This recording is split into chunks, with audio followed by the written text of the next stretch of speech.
బ్రహ్మాండంగా రాణిస్తూ నెంబర్ 1 కమ్యూనిటీగా ఏ దేశానికి వెళ్ళినా అక్కడ ఎవరు బాగా పలుకుపడిందంటే తెలుగు వారి.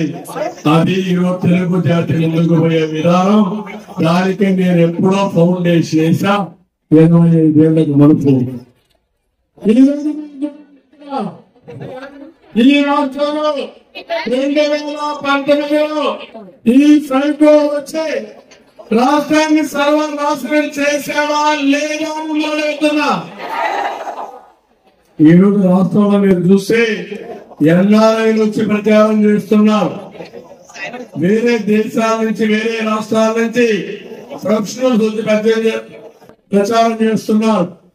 అదే మాదిరిగా కొంతమంది అన్ఎంప్లాయిడ్ అసోసియేషన్ పెట్టుకొని మళ్ళా మాకు ఉద్యోగాలు కావాలంటే కూటమి రావాలనే వాళ్ళ బాధ్యత వాళ్ళు చేస్తున్నారు. అందుకే నేను మిమ్మల్ని కూడా అడుగుతున్నా, బానిసలుగా మిగిలిపోతారా? రాష్ట్రాన్ని కాపాడుకుందామా తమ్ముడు అడుగుతున్నా. మీరంతా రోడ్డు మీదకి వస్తారా లేదా అడుగుతున్నా. మీరు అనుకుంటున్నారు చాలా మంది ఏదో పవన్ కళ్యాణ్ గారికి అధికారం వస్తుంది, నాకేదో అధికారం వస్తుందని. కాదు.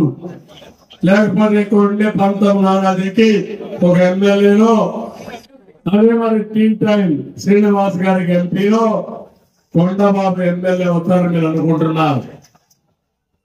వాళ్ళు ఎమ్మెల్యేలు కావాలి, ఎంపీ కావాలి. మళ్ళీ చరిత్ర ఈస్ట్ గోదావరి చరిత్ర తిరగరాయడానికి వీళ్ళు కావాలి, ఎన్నిక కావాలి.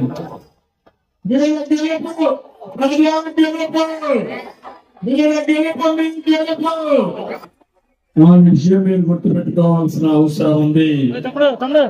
అందుకని నేను ఒకే ఒక విషయం అడుగుతున్నా. ఈరోజు మేము పొత్తులు వచ్చాం. ఒక మార్గం చెప్పాలంటే 3 పార్టీలు కూడా త్యాగాలు చేశాం. ఒకసారి ఆలోచించండి.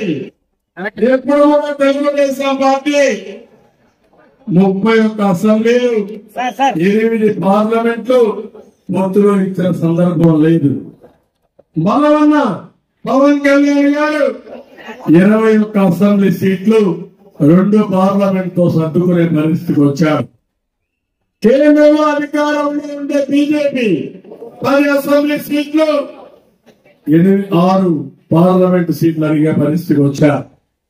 ఈరోజు మేము తగ్గాం. ఒకరు ఎక్కువ ఒకరు తక్కువ కాదు. మీ భవిష్యత్తు కోసం ప్రజలు గెలవాలి, రాష్ట్రం నిలబడాలి, ఈ రాష్ట్రాన్ని కాపాడాలని ఏకైక ధ్యేయంతో కలిశామని కూడా నేను తెలియజేస్తున్నా. 13 లక్షల కోట్ల రూపాయల అప్పు ఉంది. అన్ని వ్యవస్థలు సర్వనాశనం అయిపోయినాయి. పోలీస్ వ్యవస్థ అయితే మొన్నటి వరకు భ్రష్టు పట్టిపోయింది.